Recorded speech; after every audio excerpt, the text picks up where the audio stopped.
देश न्यूज में आपका स्वागत है। मैं हूं आपके साथ धर्मिष्ठा और आप देख रहे हैं हमारा खास कार्यक्रम शिक्षा गुरु। डॉक्टर भीमराव अंबेडकर ने कहा है कि इस पूरी दुनिया में वही गरीब है जो शिक्षित नहीं है। शिक्षा किसी भी बच्चे का मूलभूत और सबसे जरूरी अधिकार है जिसको किसी भी बच्चे से छीना नहीं जाना चाहिए। शिक्षा की जरूरत को देखते हुए संयुक्त राष्ट्र महासभा यूएन ने शिक्षा को बढ़ावा देने, शांति और विकास में शिक्षा के महत्व के लिए 24 जनवरी 2019 को अंतर्राष्ट्रीय शिक्षा दिवस की शुरुआत की। पहली बार 20 नवंबर 1990 को यूनाइटेड नेशन जनरल असेंबली ने बच्चों के अधिकारों के लिए अनिवार्य शिक्षा का नियम पारित किया था।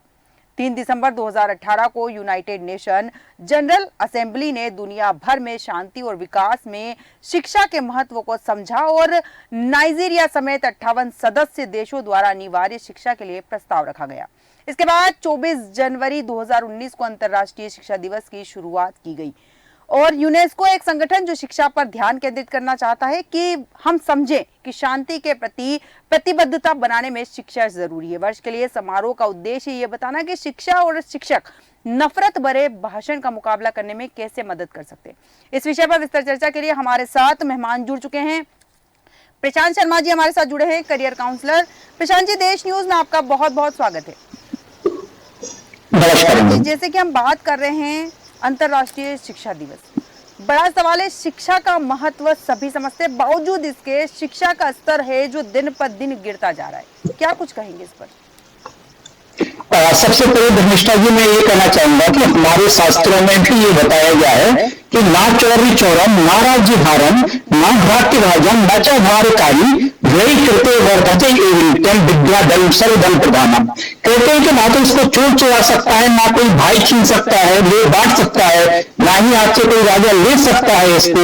विद्या तो बोध ही नहीं देती, जितना भी आप बांटेंगे उतना बढ़ेगा।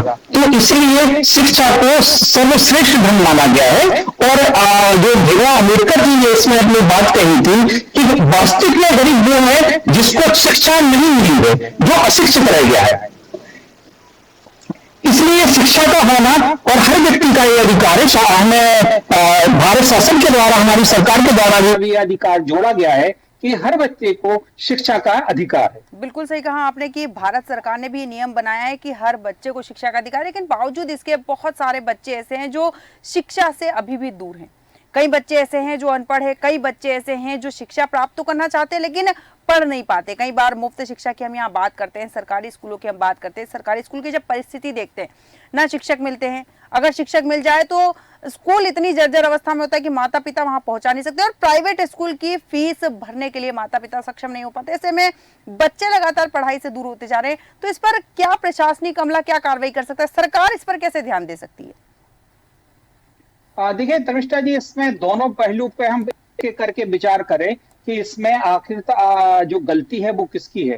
क्योंकि कहीं पे भी देखा जाता है तो कहीं कहीं शिक्षक और हमारे जो तंत्र है, हमारी सरकार है, वो कहीं किसी बिंदुओं पे असफल रही है। और कई ऐसे दुर्गम इलाके हैं जहां तक शिक्षा की ज्योति नहीं पहुंच पाई है, या ज्योति पहुंची है तो इतना वो जागरूक नहीं हो सके हैं कि वो उसका महत्व को समझ सके। और जब तक बच्चा और उसके अभिभावक इसके महत्व को नहीं समझेंगे तब तक हम अपनी शिक्षा से जरूर आवश्यक रूप से दूर रहेंगे। अब इसमें बात आती है कि सरकार के क्या कर्तव्य हैं और सरकार को क्या करना चाहिए, इस पर कितना सजग होना चाहिए। इसमें आपको बता दूं कि सरकार और मंत्री और उनके मातहत काम करने वाले जितनी ब्यूरोक्रेसी है और जितने भी अधिकारी हैं, इनको सजग होकर अपने कर्तव्य के प्रति कर्तव्यनिष्ठ होना पड़ेगा। उसको अपने एक वर्क की तरह नहीं, एक जुनून की तरह उसको लगना पड़ेगा इसको करने के लिए। और दूसरे में अभिभावक है, अभिभावक कुछ ऐसे होते हैं जिनके पास में रोजी रोटी की भी दिक्कत होती है। तो ऐसे में क्या करते हैं कि कई बार अपने बच्चों को भी रोजी रोटी कमाने के लिए डाल देते हैं। तो ऐसी परिस्थिति में जब वो उनको रोजी रोटी कमाने के लिए भेजते हैं तो स्कूल से वो वंचित हो जाते हैं। तो ऐसे लोगों को चुनकर और उन तक शिक्षा का जो महत्व है, क्योंकि अगर कहते हैं कि गरीबी को अगर मिटाना है तो शिक्षा अति आवश्यक है। बिल्कुल, अगर शिक्षा उसके पास होगी तो गरीबी उससे हमेशा के लिए दूर रहेगी। बिल्कुल बिल्कुल सही कहा आपने कि गरीबी को मिटाना है तो शिक्षा उसके लिए बहुत ज्यादा आवश्यक है। लेकिन हाल ही में 2019 में एक रिपोर्ट आई थी एनएसएसओ की, उसमें साफ कहा गया था कि 13 वर्ष तक की आयु के 3,02,00,000 भारतीय बच्चे कभी भी स्कूल नहीं गए।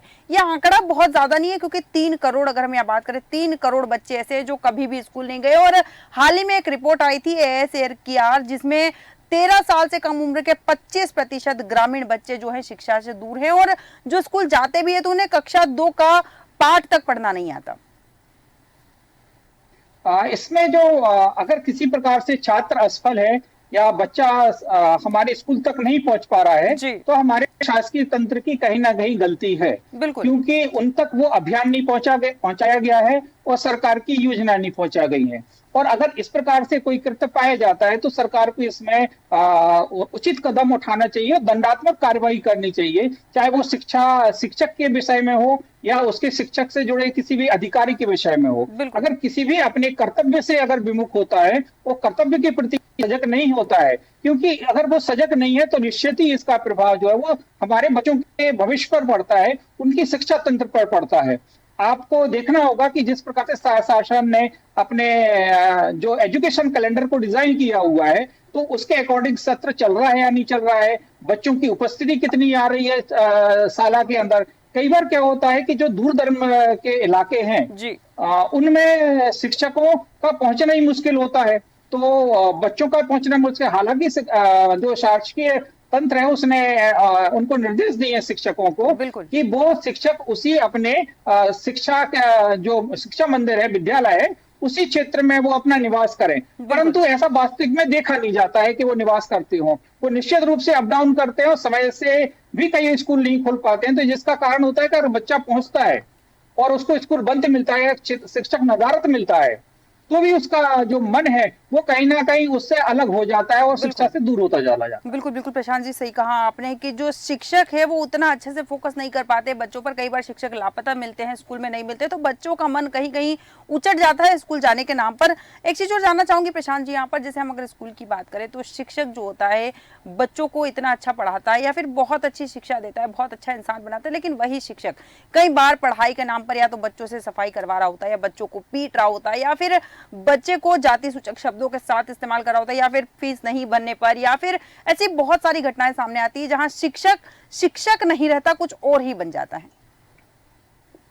धर्मिष्ठा जी, बताऊं कि जो प्राथमिक शिक्षा है वो शासन द्वारा बिल्कुल मुफ्त की गई है। इसमें किसी भी प्रकार की फीस बच्चे से नहीं ली जाती, जहां तक मेरा उस चीज में है। तो पहला है कि प्राथमिक शिक्षा तो वो एक अधिकार है हमारा लेना। अब इसमें बात ये आती है कि शिक्षक अपना कर्तव्य कैसे निभा रहा है।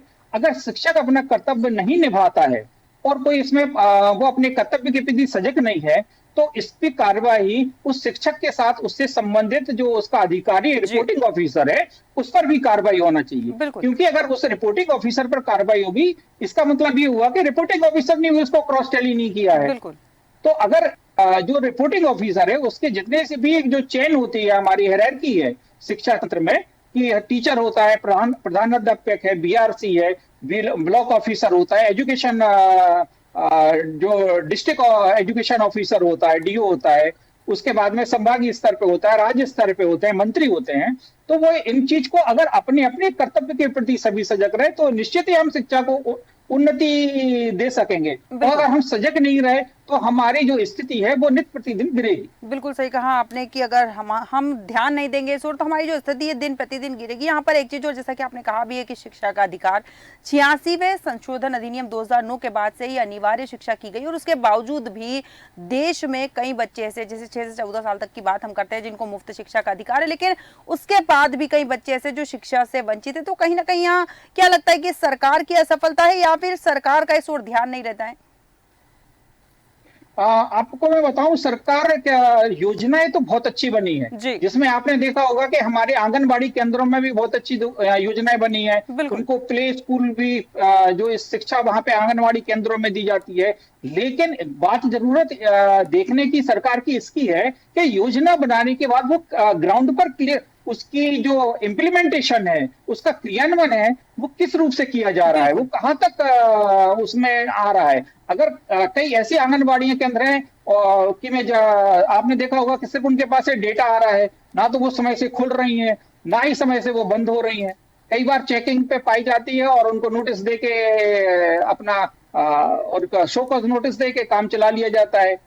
तो अगर किसी भी इस संबंध में कार्रवाई अगर कड़ी कर दी जाए, चाहे वो शिक्षा पर हो, शिक्षक पर हो या उससे संबंधित अधिकारियों पर हो, अगर दंड कठोर होगा तो निश्चित रूप से हम अच्छी तरह से शिक्षा को बेहतर बना सकने में अपनी महत्वपूर्ण योगदान निभा सकेगी हमारी बिल्कुल सरकार। बिल्कुल बिल्कुल सही कहा आपने कि सरकार नियम बनाती है, लेकिन प्रशासनिक अमला या जिम्मेदार जो अधिकारी होते हैं उस योजना का अच्छे से क्रियान्वयन नहीं कर पाते, और यही कारण है कि बच्चे शिक्षा से वंचित हो जाते हैं। एक चीज और जानना चाहूंगी प्रशांत जी आपसे कि बच्चे बहुत सारे ऐसे हैं जो शिक्षा पाना चाहते हैं, लेकिन सरकारी स्कूलों की कमी कई जगह ऐसे हैं जहां सरकारी स्कूल उनकी पहुंच से बाहर है और है तो बहुत बुरी अवस्था में। ऐसे में सरकार को क्या करना चाहिए? उनका उचित क्रियान्वयन करना चाहिए या फिर उन्हें बहुत अच्छे से बना देना चाहिए, ताकि जैसे हम अगर दिल्ली की यहाँ बात करें तो दिल्ली के सरकारी स्कूल बहुत अच्छे बने हुए, वैसे ही सारे राज्यों को सरकारी स्कूलों को इतना अच्छा बना देना चाहिए कि बच्चे खुशी खुशी स्कूल जाए।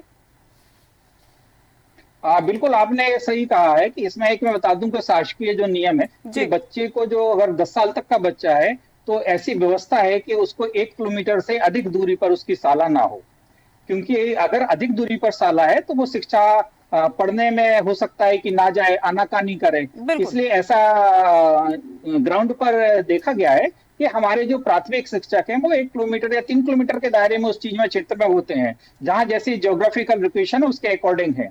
अब उसमें एक अभियान चलाया जाता है, जो आपने देखा होगा कि अभियान स्कूल चले हम एक अभियान चलाया जाता है, और स्कूल चले अभियान का शुरुआत है वो जून जुलाई से स्टार्ट हो जाती है, जिसमें बच्चे को सजग होने, उनके माता पिता को सजग करने का प्रयास किया जाता है। और इसमें एक मिल्क बाँचे भी कार्यक्रम भारत सरकार का चलाया जाता है। मिल्क बाँचे के कार्यक्रम में जो हमारे एलुमनाई होते हैं वो कहीं से भी हों, जो शिक्षित हों, वो वॉलेंटरी रूप से अपना नाम रजिस्टर्ड करते हैं और वो संबंधित स्कूल जिसमें भी अपने पास के स्कूल में जाना चाहते हैं वो अपना अनुभव शेयर करते हैं। उसकी स्कूल की रेटिंग दी जाती है, वो प्रधानाचार्य या जो भी प्राचार्य कक्ष है उसमें डायरी में मेंशन करते हैं कि उन्होंने क्या पाया और उन्होंने क्या शिक्षा दी बच्चों को।